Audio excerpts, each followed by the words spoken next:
So we're back at the Maine Department of Agriculture, Conservation and Forestry for the second part of the lecture for this week, looking at state of Maine food laws and regulations.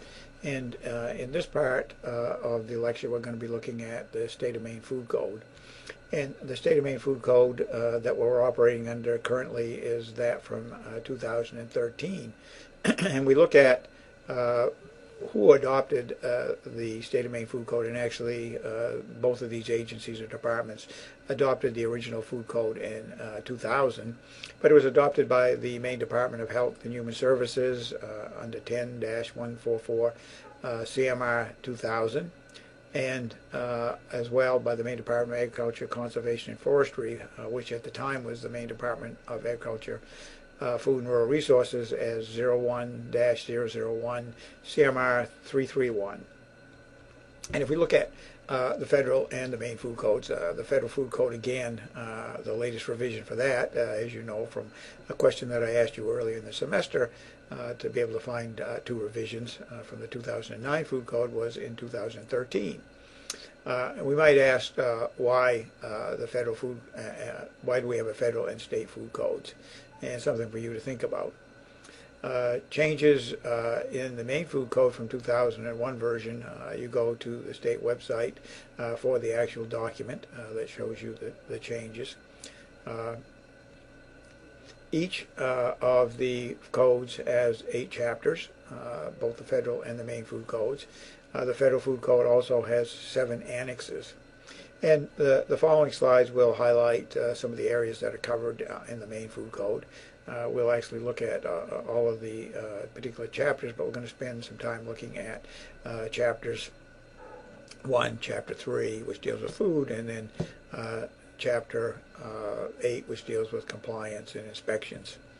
And many of these were covered in greater detail in the material that we discussed earlier in the semester under current good manufacturing practices.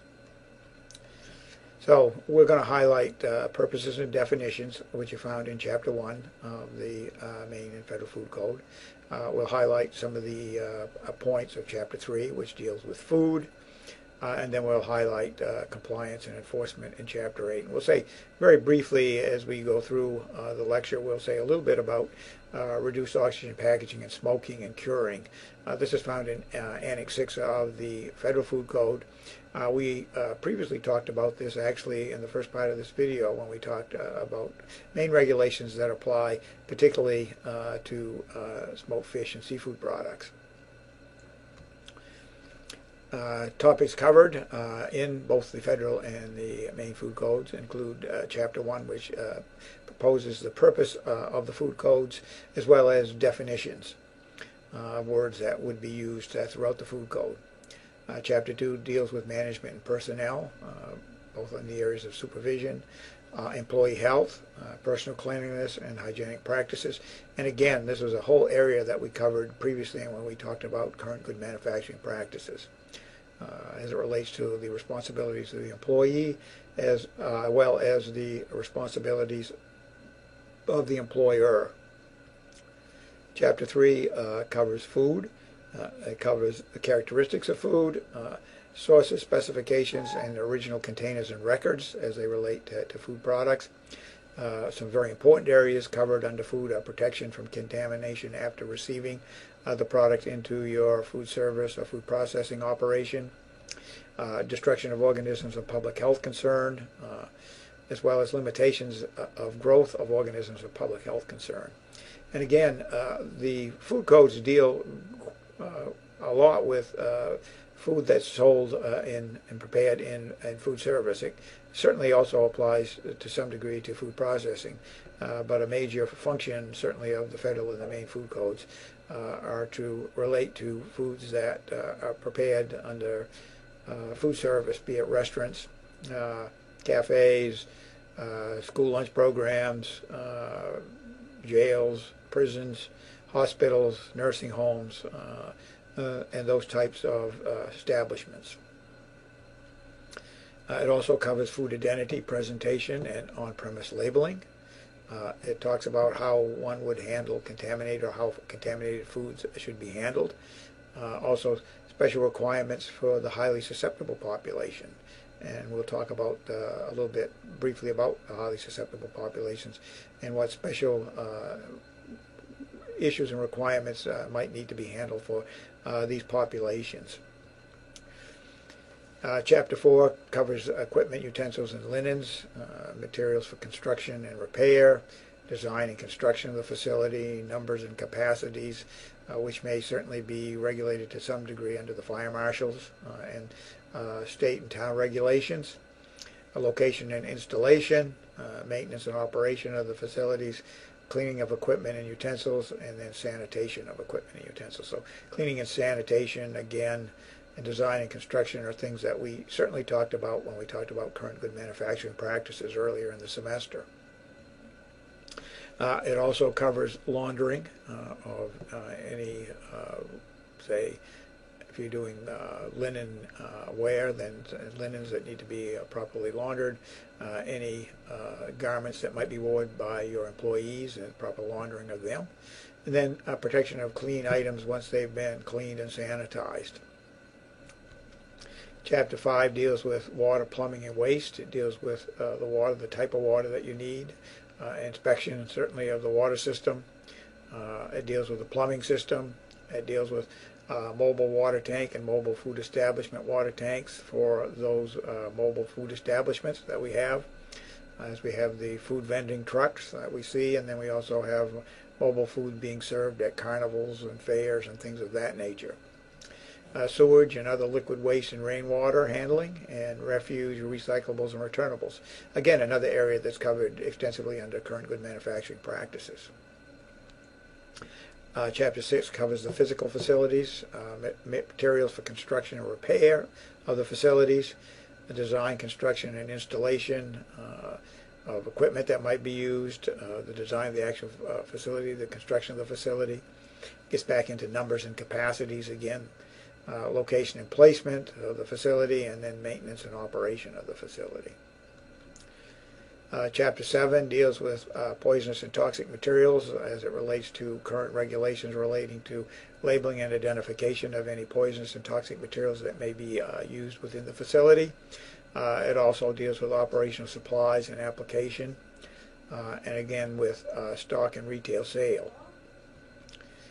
Chapter 8 deals with compliance and enforcement, deals with code applicability, plan submission and approval for a facility, permit to operate, inspection and correction of violations, prevention of foodborne disease transmission by employees, notices, and remedies. And again, this major area would be very similar to what we talked about when we talked about enforcement of the Federal Food, Drug, Cosmetic Act and its amendments under enforcement, as we related it to the FDA earlier in the semester. Topics that are covered in the Federal Food Code and the Annex include 1, compliance and enforcement, 2, deals with references, 3, deals with public health reasons and administrative guidelines, 4, deals with food establishment inspections, 5, deals with HACCP, 6, deals with food processing criteria, particularly with low oxygen packaging of food products, and 7, deals with model forms, guides, and other aids that would be available to a food service operation to help them and guide them as they follow the Federal Food Code.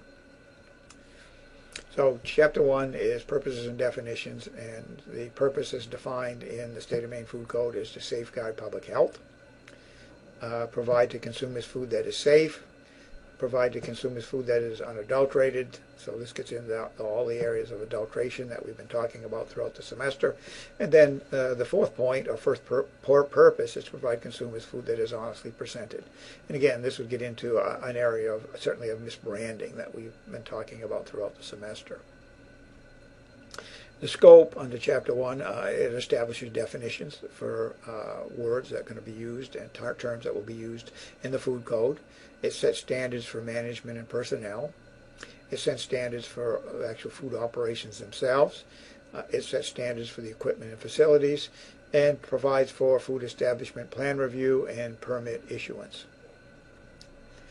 Then it provides for inspection, employee restrictions, and permit suspension. And some of those in the scope we're going to be talking about certainly under Chapter 8. the definitions that we find in Chapter 1, it's going to define terms that are used in the food code so as to be understood by those involved either in food processing, food service. So anybody who may be using the food code or operating under the State of Maine Food Code, the terms that are defined need to be in such a fashion that they can certainly understand them. In appropriate cases, it actually refers the individual to the appropriate section of the Federal Food, Drug, Cosmetic Act and the Code of Federal Regulations, where they can find the definition for a particular term or terms. So what kind of terms are defined as examples in Chapter 1? Well, water activity, or A sub W, is defined, as well as what a beverage is, what an additive is, and certainly it will refer you to the Code of Federal Regulations, where you would be able to find the extensive definition of a food additive. It will define comminuted. Comminuted applies primarily to the meat industry, and it's the process that goes into actually grinding and chopping the meat up in order to make a sausage product. It talks about a confirmed disease outbreak and what constitutes a confirmed disease outbreak. How many cases need to be reported for it to be a confirmed disease outbreak, and it takes more than one for all disease, foodborne illness outbreaks except for Clostridium botulinum, when one case actually would be a confirmed disease outbreak. It defines critical control point and critical limits, as we have discussed previously under HACCP. It defines what drinking water is and refers you to 40 CFR 141, which is the National Primary Drinking Water Regulations. It defines easily cleanable. It defines what a fish is, what a game animal would be, what constitutes a food processing plant, what constitutes a highly susceptible population. It defines injected, and injected primarily would apply to the introduction of, say, a cure into a meat or a fish product, or the introduction of a marinade into similar type products. It defines what pH is. It defines potentially hazardous food, which I defined previously in the part 1 of the video for this week's lecture. It defines what poultry is.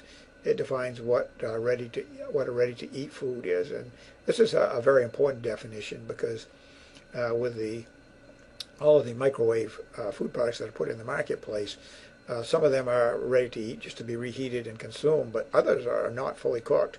They may not be cooked at all, or they may not only be partially cooked, and they certainly need to be fully cooked before they're ready to eat. And microwave packaging now is beginning to put that on the label so that the consumer knows that you just don't necessarily just barely heat the product and then consume it. It defines reduced oxygen packaging. It defines condition in terms of 3 areas: safe and unadulterated and honestly presented. That gets us back into the areas of adulteration and misbranding of food products. Sources of food products that one may be purchasing are described and defined, and they need to be obtained from sources that comply with the law. And anytime you see the law, it means all of the laws that would pertain to food products, starting with the Federal Food, Drug, Cosmetic Act of 1938, all the appropriate amendments and other laws and regulations that have been put into place since then. The labeling law, dietary supplement labeling in the case of dietary supplements, and those types certainly of issues. Food needs prepared in a private home in Maine, if licensed and inspected by a regulatory authority. Under the Federal Food Code, you would not be allowed to do this, but in Maine, there are certain types of food products, acid and acidified food products, that they are allowed to produce in a home-based kitchen for sale to you as a consumer. Again, continuing with sources, packaged food shall be labeled as specified, and again in the law. Fish for consumption raw, what are the requirements? Well, there are certainly some issues as we look at the increased consumption of sushi and sashimi in the United States, and the fact that certainly fish, these types of fish products, can have parasites, at least some species, and there needs to be means of ensuring that there are no, these products are parasite-free before that fish product is actually consumed raw. And there are time temperatures for freezing that are required for all species except tuna before raw consumption. This is fish species, we're not talking about shellfish. A whole muscle, intact beef for preparation in an undercooked form.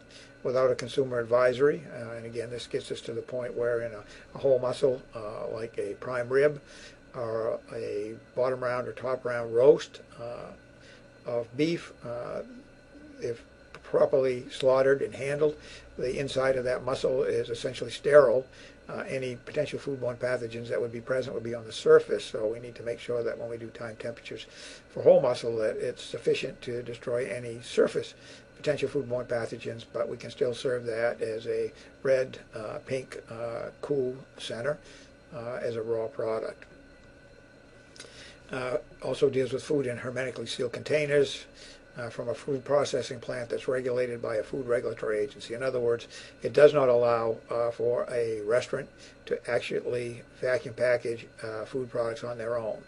They would need to purchase that product from a food processing plant that has been regulated by a food regulatory authority, and that would be either FDA or USDA, depending on the product itself. We also have discussed within Chapter 3 fluid milk and milk products need to comply with grade A milk standards. Mollusk and shellfish need to be from sources according to the law and requirements under the U.S. Department of Health and Human Service, Public Health Service, the FDA, and the National Shellfish Sanitation Program. And this again gets us into the whole issue of harvesting shellfish in areas in closed waters where there is the potential for toxins such as red tide, and there needs to be means for the either the distributor or the restaurant or food service operation that's buying that to be assured that that product is coming from approved waters, and there are shellfish tags that are appropriate for that. For game animals commercially raised for food, and certainly we do allow that throughout the United States, and Maine certainly has a lot of fallow deer being raised for consumption. Raised, slaughtered, and processed under a voluntary inspection program. Specifications for receiving. So these are also covered in Chapter 3 for food, and it describes the temperatures. Refrigerated potentially hazardous foods, what temperatures should we receive those food products at? To some degree it's going to be determined by the type of food product, but typically for fish and shellfish products, fish products, we want them to be 38 degrees probably or lower. For some other products it might be 40 or lower, but typically low cool temperatures to ensure that foodborne pathogens other than Listeria monocytogenes would not be able to grow in or on that food product. Potentially hazardous foods cooked and received hot. What temperature should these products be kept at when you're bringing them in, when you're receiving them? So you're buying these products from another vendor into your food service operation. What temperature should they be at? Frozen foods. What temperature should frozen foods that you're receiving be at? Be it frozen meat or poultry or frozen vegetables. Potentially hazardous foods at receipt. Examined for temperature abuse. What would you look for? Example, potentially hazardous food would be, say, a raw meat product or a raw fish product that you're buying frozen. How are you going to determine when you receive that product that it hasn't been temperature abused with the potential for outgrowth of foodborne pathogens in or on that food product?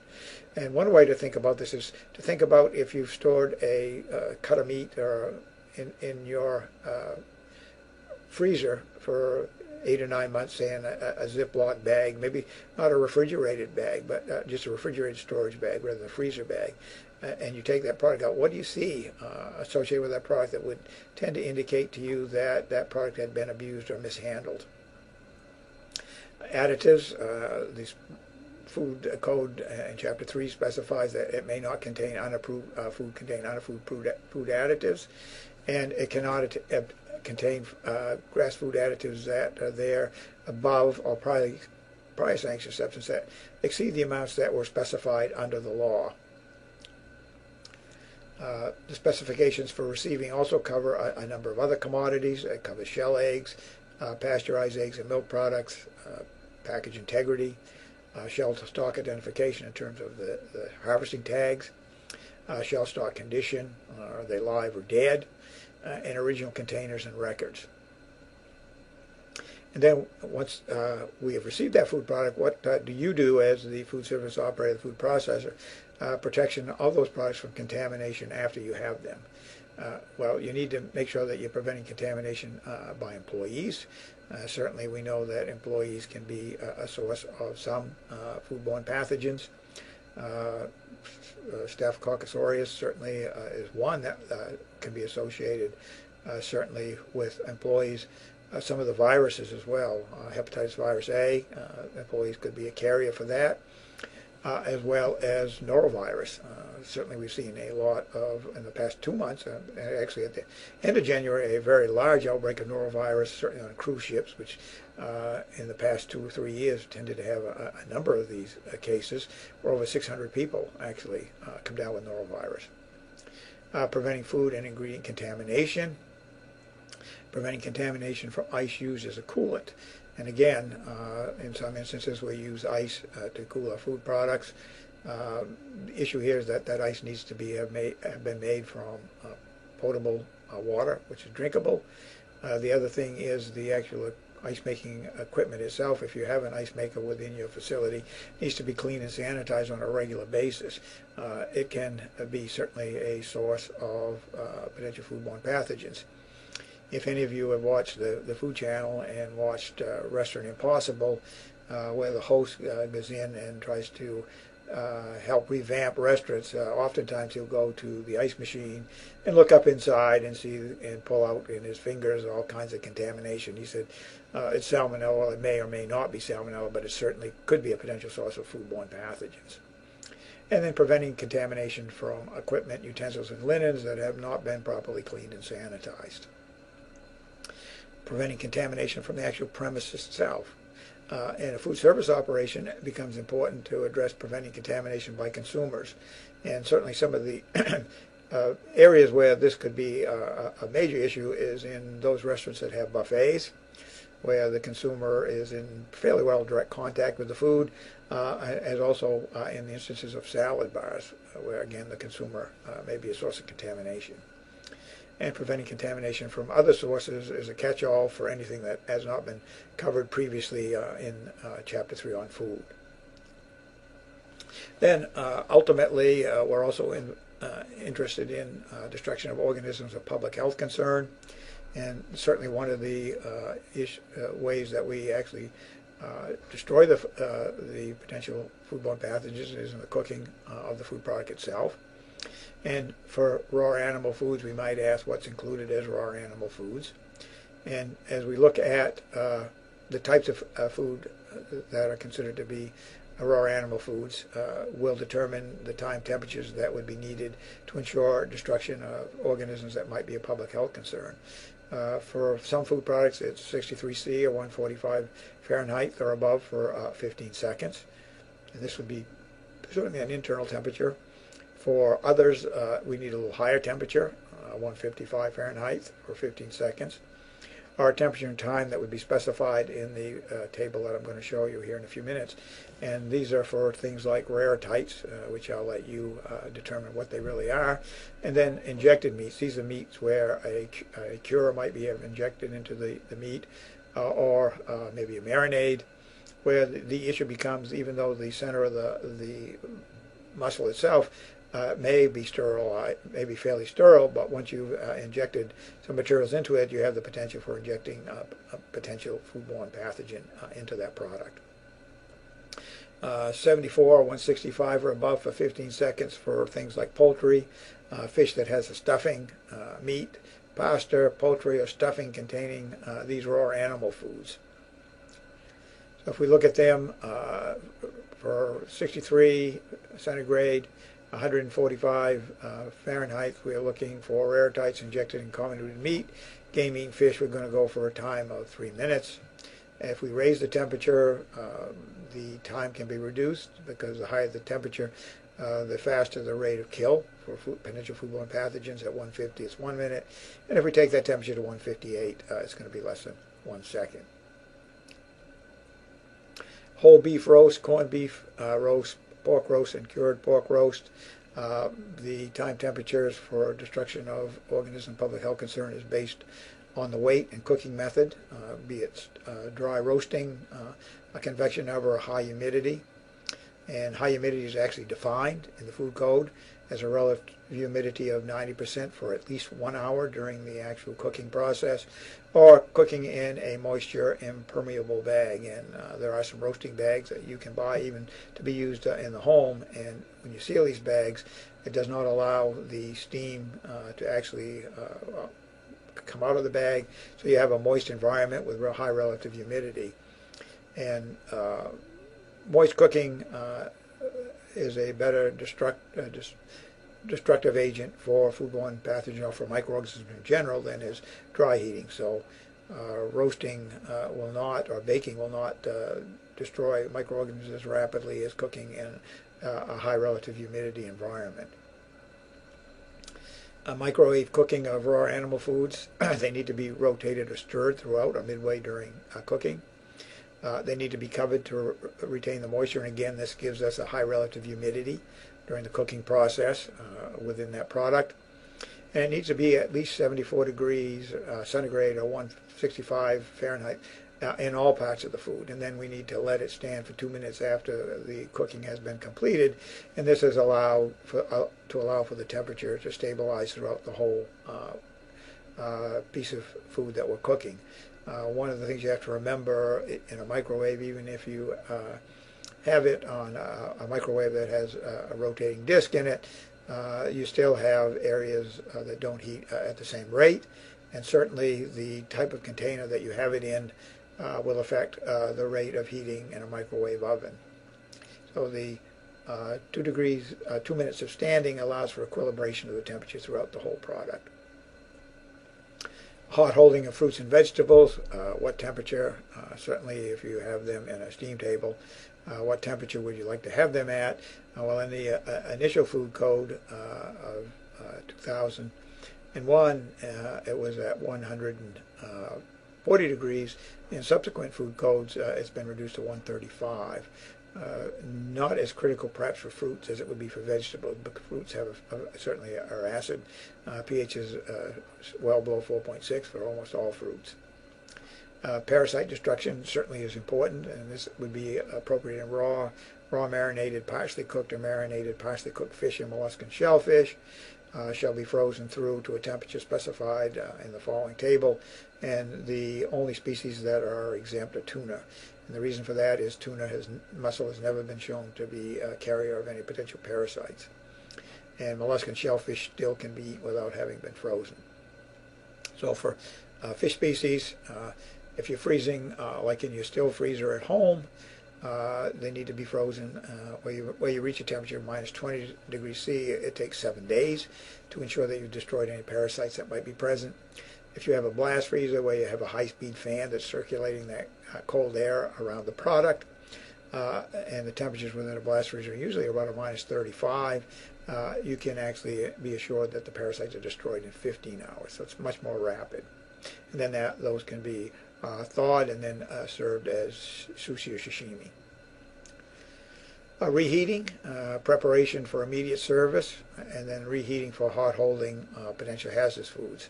And if you're looking at reheating for hot holding of potential hazardous foods, you need to look at, and it discusses the type of heating method you're using, conventional heating versus microwave heating, and then ready to eat food in commercially processed hermetically sealed containers. And this might be something like a soup that you're buying that's already been either aseptically processed or processed in a federally inspected facility as a low-acid canned food. Temperatures and controls for frozen foods, thawing. What are the approved methods? There are only 3 methods that are approved for thawing of food products in food service or food processing. Of course, it doesn't specify how you can do it in your home, but one of the methods you don't want to do that certainly a lot of people do is to take the product, say a chicken that you want to cook that evening, frozen, take it out, put it on your counter, and leave it there all day, particularly in the summertime when the temperatures might reach 80 or 90 in your kitchen, and then come home in the evening and prepare it to serve to your family. That is not an approved thawing method, and one you shouldn't really use in your home as well.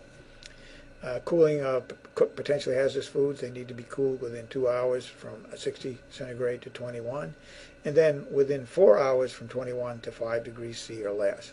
The 2000 Maine Food Code actually had an exception of 7 degrees C, and one of the reasons for this was that they found in many restaurants that they did not have refrigeration units that could maintain 5 degrees C on a consistent basis. Anytime those refrigeration units were being replaced in a food service operation or a restaurant or even a supermarket, they needed to buy new equipment that would get them to 5 C or less and would be able to maintain that temperature.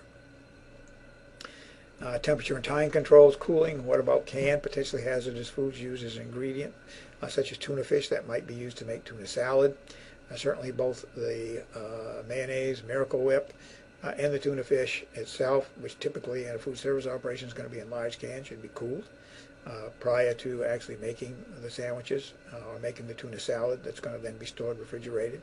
If you use room temperature mayonnaise or Miracle Whip and room temperature tuna fish, and you contaminate it during the operation with a potential foodborne pathogen, it takes a while in the refrigerator, certainly for that temperature to get down to the temperature of the refrigeration unit, and there is the chance for outgrowth of that potentially pathogenic foodborne organism. Cooling methods, what methods are allowed, specifies those. It talks about date marking for ready-to-eat potentially hazardous foods, and it talks about what you should do with ready-to-eat potentially hazardous foods that are past the date that might be potentially contaminated or might have been temperature abused. It talks about specialized processing methods, variance requirements, and certainly any variance requirements you're going to see when we talk about inspection must be from the regulatory authority. You can't make the variance yourself. But things such as smoking food as a method of preservation, brewing alcoholic beverages, using food additives for preservation, acidifying as a means of preservation, in this case producing acidified foods such as pickles, relishes, and what have you, and then reduced oxygen packaging. Reduced oxygen packaging, and this is also covered in Annex 6 of the Federal Food Code. And what we talk about here, what are the concerns and with what types of foods. We've already talked about this in the first part of the lecture when we talked about seafood, particularly fish, smoked, cold and hot smoked fish, as it is related to state of Maine regulations. And certainly we have the same types of concerns here, certainly. Meat products, poultry products would be similar in these types of packaging, where one would worry in instances of potential for outgrowth of Clostridium botulinum, either the vegetative cells of the organism or any spores that might be present. In a processed meat product such as most of the salamis and pepperonis and sausages that are being prepared where they use nitrite, nitrite is a very good inhibitor of Clostridium botulinum. So don't worry about them in those types of products. But in the marketplace today, though, we're seeing a fair number of products that aren't being having nitrite added because some people are concerned with its use, and those you would need to be somewhat concerned. And then what are the major requirements, and under what programs must the processing facility operate? In the case, certainly, of meat and poultry and fish and seafood need to operate under a HACCP plan that we talked about earlier in the semester. Talks about standards of identity and foods with standards of identity. It talks about honestly presented, and one of the questions that I might ask you is, can you think of an example where a food might not be honestly presented in, say, a food service setting, say a restaurant? What might a restaurant do, or what might it advertise a product is on its menu, and that is not what the product happens to be? Food labels, they must conform with 9 CFR 317 labeling, marking devices, and containers. And consumer advisory, animal foods that are raw, undercooked, or not otherwise processed to eliminate pathogens and are going to be served in a food service operation have to have the following warning statement posted with them. And that statement states that this food is or may be served raw or undercooked, or may contain raw or undercooked foods. Consumption of this food may increase the risk of foodborne illness. Please check with your physician if you have any questions about consuming raw or undercooked foods. Very, very important warning, and you see that oftentimes on those restaurants which will serve you raw products, such as rare products, such as rare hamburgers. Some food service operations, particularly national chains, will not serve rare or medium rare hamburgers because of the potential risks associated with E. coli 15787 particularly. Disposition of contaminated foods is covered. Discard, a couple of options you have discarding it, reconditioning unsafe, adulterated, or contaminated foods. If you're in a restaurant, food service operation, I think the first option is probably the only one, discarding. If you're in a food processing facility where you have access maybe to a canning operation, there may be the possibility that that product could be canned as a low-acid canned food or as an acidified food and then still be safe for sale to the consumer. Special requirements for the highly susceptible populations. Certainly we all know, I think, that those three categories, infants and children, are certainly in that group. The elderly, and then the third is being those who are immunocompromised. And in those settings where it might be a hospital or a rehabilitation facility, even perhaps in daycare, maybe even in school lunch, using pasteurized foods as a substitute for raw products, pasteurized whole eggs or egg yolks in place of raw eggs. They are prohibited from reservice in these operations, and prohibited foods would include things such as raw animal foods, those that are partially but not fully cooked, raw seed sprouts, and then prepackaged juice containing warning labels. In other words, they haven't been pasteurized. You might, I know many of you may like sprouts certainly on your sandwiches, but if you go back and look at food illness outbreaks over the past 5 years, you're going to see that sprouts are one of the #1 foods implicated in food service, potential food outbreaks, I think food sources. And one of the major organisms that we have found, foodborne pathogen we find in sprouts, is Salmonella or Salmonella species. Exceptions, the preparation of a food is conducted under a HACCP plan. So if it's produced under a HACCP plan, then those special requirements for those populations are exempt. Chapter 8 deals with compliance and enforcement, and this is applying again to food service operations, but would be very, very similar to what we talked about for enforcement for food processing operations under the enforcement videos for HACCP. For the FDA. Code applicability talks about public health protection, preventing health hazards, provisions for conditions not addressed, which is open-ended, so that if something's not addressed in Chapter 8, then this is a catch-all for that. And as I stated earlier, variances, they can only be granted by a regulatory authority. You can't take it upon yourself to make a variance in one of the time temperatures that are listed in the food code or methods of thawing without getting prior approval of the regulatory authority. Plan submission and approval. It talks about when plans are required. It talks about what needs to be the contents of the plans and any specifications that would be required. When a HACCP plan is required, it will tell you. It tells you what the contents of the HACCP plan, and this was covered earlier in the course actually rather than later. We already discussed HACCP. Confidentiality and trade secrets. If you happen to have a trade secret associated with one or more of your products, then there are certainly means in which that can be protected when in plan submission and approval. Pre-operational inspections of your facility prior to it actually going into operation. The Maine Department of Agriculture actually would go about and do this in some instances. I think probably with the number of inspectors they have now, as well as the Maine Department of Health and Human Services may not have enough inspectors so that they could actually do a pre-operational inspection. Permit to operate, it must be valid. The application procedure consists of submitting the actual application 30 days before you intend to open your facility. Qualification and responsibilities of the applicants need to be outlined in that procedure, and then there is an application that would need to be filled out and completed that would be submitted. Issuance, it may be a new permit to operate, it may be one that's being converted, or it may be a case where you've actually remodeled your food service facility and you're looking for a permit to operate that new remodeled facility. Existing permit renewal and ownership change and denial of application for permit are covered in Chapter 8 as well. Conditions for retention, responsibilities of the regulatory authority are outlined, as well as the responsibilities to you as a permit holder. And then you have to remember that permits to operate are not transferable. So if you have a restaurant and you sell your restaurant or a food service operation, and maybe it's a daycare, you sell that operation to another individual, they have to reapply for a permit to operate. They cannot operate under your permit. Inspection and correction violations.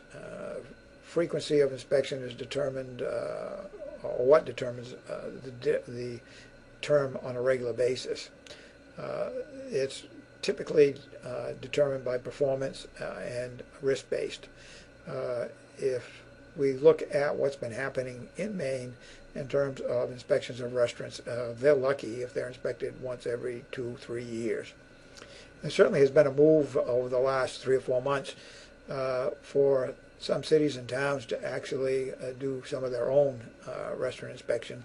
It would need a regulation passed certainly by legislature to be able to do that. So there are some towns, Portland has their own inspection, but we have so few inspectors in the Department of Health and Human Services, which covers restaurant and food service operations, that inspection is not that frequent. Certainly if a restaurant has had serious issues with maybe foodborne illness outbreaks, serious violations, they're going to be inspected more often. And if they're preparing the types of foods that would be major risks, say sashimi, sushi, some of the raw type products, which is risk-based and would be a higher risk, they may be inspected more often. The access to the inspector follows some of the same things that we talked about when we talked about enforcement. Allowed at a reasonable times with due notice, refusal by the permit holder and what happens if they refuse, refusal reporting on inspection report form, and inspection order to gain access. Reporting of findings of the inspector, documenting information and observations. There's an inspection report form, and if you go to the Department of Health and Human Services and look at the inspection form that's used for restaurants, it's quite extensive actually. Specifying the time frame for corrections, and then issuing a report and obtaining acknowledgement of receipt, certainly from the operator. And all of this information is public, and you as a consumer have the right to that information. So you can see and go online and see which restaurants have certainly had serious issues as it relates to foodborne illness issues, major issues with contamination. That's all available.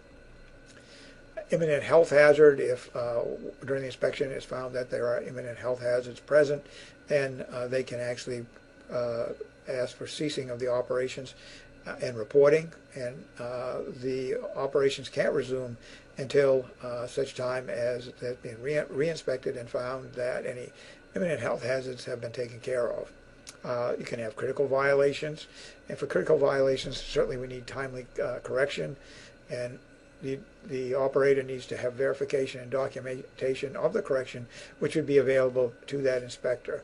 And in some instances, they may be able to actually make the correction while the inspector is still there, and others they may want to do that in a very short time period. And finally, we have non-critical violations, and in instances of non-critical violation, the operator needs to set up, along with the inspector, a time frame for those corrections to have been made. Remedies, we have a hold order that prevents the use, sale, destruction, or moving from a food establishment. There may be an administrative hearing, and this must be submitted within 10 days of the notice of regulatory authority's decision or action. And you can even have civil proceedings, and this can be made by a regulatory authority to a court of competent jurisdiction, would it be state court, federal court, and what have you. And again, as we look at these are similar to some of the things that we talked about when we talked about enforcement by the FDA as it applies to food processing facilities. And other state agencies that are involved in food regulations, there are two of them primarily, the Department of Marine Resources and the Department of Health and Human Services. And one of your questions for this week's assignment is, what aspects of food regulations do they cover?